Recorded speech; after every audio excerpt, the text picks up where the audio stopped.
ಕೀರ್ತನೆಗಳು 25ನೇ ಅಧ್ಯಾಯ 4ನೇ ವಚನ.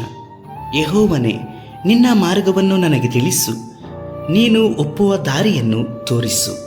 ಕರ್ತನರು ಪ್ರೀತಿ ದೇವಜನರೇ, ದೇವರಾಗಿರುವಂಥ ಯೇಸು ಕರ್ತನ ನಾಮದಲ್ಲಿ ನಾನು ನಿಮ್ಮನ್ನು ವಂದಿಸ್ತೇನೆ. ಅನನ್ಯ ದಿನವೂ ದೇವರಾಗಿರುವಂಥ ಯೇಸು ಕರ್ತನು ನಮ್ಮ ಜೊತೆಯಲ್ಲಿ ಮಾತನಾಡುತ್ತಾ ನಮ್ಮನ್ನು ಪೋಷಿಸಿ ನಡೆಸುವಾತನಾಗಿ ಇದ್ದಾರೆ. ಈ ದಿವಸವೂ ಸಹ ದೇವರಾಗಿರುವಂಥ ಯೇಸು ಕರ್ತನು ನಿಮ್ಮನ್ನು ಉದ್ದೇಶಿಸಿ ಮಾತನಾಡುವವರಾಗಿ ಇದ್ದಾರೆ. ಅರಸನಾದಂಥ ದಾವೀದನು ದೇವರ ಹೃದಯಕ್ಕೆ ಒಪ್ಪುವಂಥ ಮನುಷ್ಯನಾಗಿದ್ದನು ಎಂಬುದಾಗಿ ಹೇಳಿ ಅಪೊಸ್ತಲ ಕೃತ್ಯಗಳಲ್ಲಿ 13ನೇ ಅಧ್ಯಾಯದಲ್ಲಿ ನಾವು ನೋಡುತ್ತೇವೆ. ಹೌದು, ದಾವೀದನ ಸಂತಾನವನ್ನು ದೇವರಾಗಿರುವಂಥ ಕರ್ತನು ತಲೆತಲಾಂತರಕ್ಕೂ ಸಹ ಆಶೀರ್ವದಿಸಲ್ಪಟ್ಟರು. ದಾವೀದನ ಸಂತಾನದಲ್ಲಿಯೇ ನಮ್ಮ ರಕ್ಷಕನಾಗಿರುವಂಥ ಯೇಸು ಕರ್ತನು ಸಹ ಈ ಭೂಮಿಯ ಮೇಲೆ ನಮ್ಮ ಪಾಪ ಅಪರಾಧಗಳೆಲ್ಲವನ್ನು ಸಹ ಹೊತ್ತು ತೀರಿಸಲಿಕ್ಕಾಗಿ ಜನಿಸಿ ಬಂದರು ಎಂಬುದಾಗಿ ಹೇಳಿ ನಮಗೆ ಅರಿವುಂಟು. ದಾವೀದನನ್ನು ದೇವರು ಇಷ್ಟು ಬಹಳವಾಗಿ ಪ್ರೀತಿಸಲಿಕ್ಕೆ ಕಾರಣ ದೇವರ ಮಾರ್ಗದಲ್ಲಿ ಅವನು ನಡೆಯಲ್ಪಟ್ಟನು. ಸ್ವತಃ ಅವನು ಆರಿಸಿ ತೆಗೆದುಕೊಂಡಂಥ ಮಾರ್ಗವಲ್ಲ, ಬದಲಾಗಿ ಕರ್ತನನ್ನು ಆತನು ಮೆಚ್ಚಿಕೊಂಡು ಕರ್ತನನ್ನು ಆತನು ಅನುಸರಿಸಿದನು. ದೇವರಾಗಿರುವಂಥ ಕರ್ತನನ್ನು ಅವನು ಬೇಡಿಕೊಂಡನು. ಓದಿಕೊಂಡಂಥ ವಾಕ್ಯದಲ್ಲಿ, ದೇವರೇ, ನಿಮ್ಮ ಮಾರ್ಗವನ್ನು ನನಗೆ ತಿಳಿಸು, ನೀನು ಒಪ್ಪುವ ದಾರಿಯನ್ನು ತೋರಿಸು ಎಂಬುದಾಗಿ ಹೇಳಿ ಅವನು ಪ್ರಾರ್ಥಿಸಿದನು. ದೇವರು ಆತನ ಮಾರ್ಗವನ್ನು ದಾವೀದನಿಗೆ ತಿಳಿಸಲ್ಪಟ್ಟರು.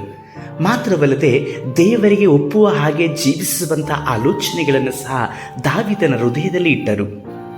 ದಾವೀದನು ದೇವರಿಗೆ ಮೆಚ್ಚುಗೆಯಾದನು. ಮಾತ್ರವಲ್ಲದೆ ದಾವೀದನ ಮುಖಾಂತರವಾಗಿ ಅವನ ಸಂತಾನವನ್ನೆಲ್ಲವನ್ನ ಕರ್ತನು ಆಶೀರ್ವದಿಸಿದರು. ಪ್ರಿಯರೇ, ನೀವು ಸಹ ದೇವರಾಗಿರುವಂಥ ಕರ್ತನನ್ನು ಬೇಡಿಕೊಳ್ಳುವಾಗ ಅವರು ನಿಮಗೆ ತನ್ನ ಮಾರ್ಗವನ್ನು ತಿಳಿಸುವವರಾಗಿದ್ದಾರೆ. ಮಾತ್ರವಲ್ಲದೆ ನಿಮ್ಮ ಜೀವಿತದಲ್ಲಿ ಕರ್ತನಿಗೆ ಮೆಚ್ಚುಗೆಯಾಗಿ ಜೀವಿಸುವಂತಹ ಉದ್ದೇಶ ಸಂಕಲ್ಪಗಳೆಲ್ಲವನ್ನೂ ಸಹ ಅವರೇ ಹಿಡಿಯಲ್ಪಟ್ಟು ಅದನ್ನು ನೆರವೇರಿಸಲಿಕ್ಕೂ ಸಹ ಶಕ್ತರಾಗಿ ಇದ್ದಾರೆ. ಆದರೆ ನೀವು ಮಾಡಬೇಕಾದದ್ದು ಏನು ಗೊತ್ತಾ? ಕರ್ತನ ಸಮ್ಮುಖದಲ್ಲಿ ಕುಳಿತುಕೊಂಡು ಆತನನ್ನು ಪ್ರಾರ್ಥಿಸಬೇಕು.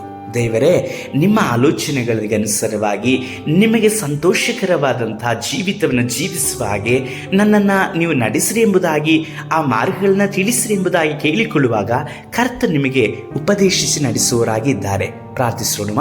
ಸರ್ವಶಕ್ತನಾದ ದೇವರೇ, ಈ ಸಹೋದರಿ, ಈ ಸಹೋದರನು ದಾವೀದನ ಹಾಗೆ ನಿಮಗೆ ಒಪ್ಪುವಂತಹ ಮನುಷ್ಯನಾಗಿ ಜೀವಿಸುವುದಕ್ಕಾಗಿ ಇವರಿಗೆ ನೀವೇ ಮಾರ್ಗವನ್ನು ದಾರಿಯನ್ನು ತೋರಿಸಿ ನಡೆಸಿರಿ.